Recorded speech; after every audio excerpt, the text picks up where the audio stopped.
Hello everyone, thank you for joining me again and welcome to any new viewers.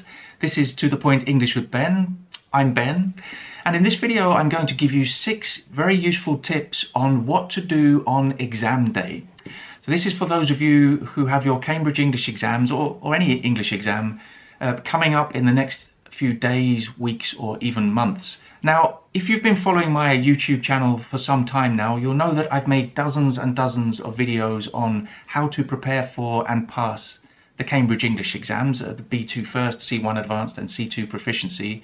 And I also have my online preparation courses, which give sort of all the details and all my tips on strategy and approach for those exams. But I've realized that I haven't actually made a video on what to do on the day of the exam. And it's very important to think about this because this is not just any day, right? It's not just a normal day. It's quite a nerve-wracking and possibly stressful day for many people. So it's a good idea to think about what you're going to do on the day of the exam to make it as stress-free and pleasant as possible so that everything runs smoothly. And I think these tips will really help you. So let's go straight to number 1. And we're starting at the beginning of the day, so my first tip is to wake up early. Now, if you've seen my video on what to do the day before the exam, you'll know that I really emphasize and stress that sleep is extremely important the night before the exam. I don't recommend you study late into the night or do these last-minute tasks because really you'll get much more benefit from sleeping those extra hours. But I do recommend that you wake up early, so you'll have to go to bed extra early the night before. That's very important to get at least 8 hours sleep. You don't want to be rushing around or worrying about last minute things to do on the morning of the exam. You want your mind to be as relaxed as possible and to be focused on what you have to do in the exam, not worrying about other things. And that's why I also recommend that you prepare your clothes and anything you're planning on taking to the exam center the night before. And all you have to do is have a shower, have breakfast, put on your clothes, pick up your bag and go to the exam center. You don't want to be panicking about anything the day of the exam. You just want to have plenty of time and to be calm and be ready to leave your house to go to the exam center. Okay, tip number 2. And perhaps this is a bit of an unusual tip, but it is to eat your usual breakfast. Now, I get this tip from running. I've run in marathons and half marathons and 10-kilometer races. And the recommendation for runners is always to eat your usual breakfast. Don't try anything different. Now, you can probably imagine why that's important for runners. You don't want to get an upset stomach or anything like that in the middle of a race. But I think that's also true on exam day, right? As I said, it's going to be a very nerve-wracking day. It's quite stressful. So you don't want to be eating things you wouldn't normally eat in the morning. For example, you may think that, okay, I need energy today, so I'm going to eat a banana.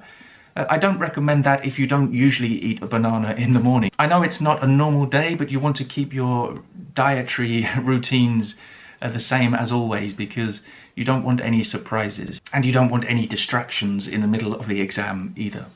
Okay, so now it's time to leave your house. So tip number 3 is to leave early. Again, that's probably pretty obvious, but you want to give yourself plenty of time to arrive at the exam center. As I said in my video on what to do the day before the exam, you should have a clear idea of how to get to the exam center. If you're going by car, the best route. If you're taking public transport, which lines to take or which buses to take. But however you're planning to go, I recommend you leave early. Again, you don't want any stress of getting stuck in traffic or having to run to the exam center at the last minute and arriving out of breath and exhausted. If you need to travel by car, then ask a family member or a friend to give you a lift, so to take you in the car. Again, you don't want to be worrying about stressful traffic situations like getting stuck in traffic jams or finding a parking place. If you can find someone to take you, they can worry about that and you can just think about the exam. Or the other alternative is to take public transport, which I also recommend. At least when you're on the transport, when you're on the metro train or the bus, you don't need to think about driving. You can just focus on the exam itself. And that leads me on to tip number 4. And tip number 4 is to visualize the exam. So that's another reason why it's a good idea to get a lift from someone, so you don't have to drive or take public transport, so you can have time to think about and visualize the exam. Think about what you're going to do in each part of the exam. Think about literally opening the exam paper for the reading and use of English part 1, and thinking about your strategy, how you're going to approach each part. And for the speaking paper, think about walking into the exam room with the interlocutor, the assessor, your partner, and again, how you're going to answer the first question, or how you're going to approach each part of the exam. Hopefully it will calm you down a little bit and give you some kind of preparation for what you're going to experience on that day. Okay, so now you've arrived at the exam center, you're there. What can you do now? Well, you'll probably have some time to wait, because hopefully you've arrived early enough before the exam. You should arrive at least 40 minutes before the exam. That's what Cambridge recommend, but if you arrive even earlier, that's fine.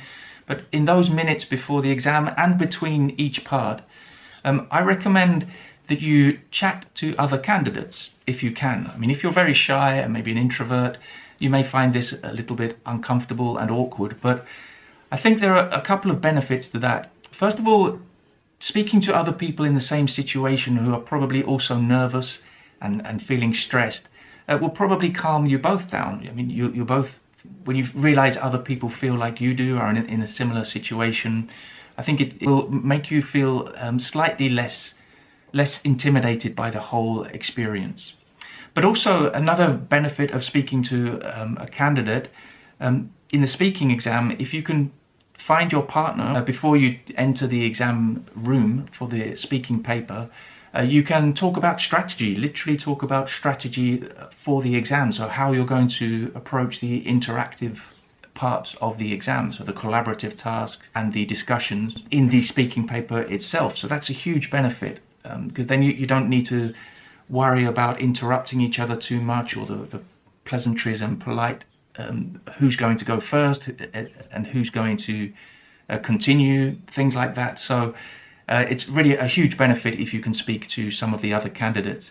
And the last tip, number 6, is relax and try to enjoy the experience.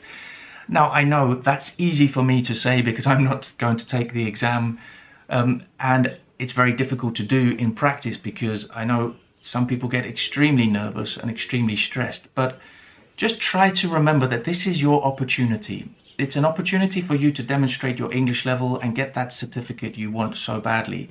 Yes, you have to take it seriously, and hopefully you've prepared well over the months before the exam, but there's nothing more you can do now. So just relax and try to enjoy the experience. Stay focused throughout the exam, of course. So I recommend you breathe, take deep breaths before you start each paper of the exam. This really has a scientific benefit. When you breathe slowly and deeply, it sends a signal to your brain that everything is okay. There is no imminent or immediate danger. So you can think more clearly and focus on what you're doing. You need to be able to control your nerves a little bit, and breathing deeply and slowly will help. But as I said, yes, it's an exam, and yes, you will be nervous, but just try to relax and enjoy the experience. Okay, if you have a couple more days before your exam, then check out my video on where I give recommendations on what to do the day before your exam. I think you'll find that useful. But if you have any more tips on what to do on the day of an exam, please share them in the comments and help your fellow students. And I'll see you very soon for another video.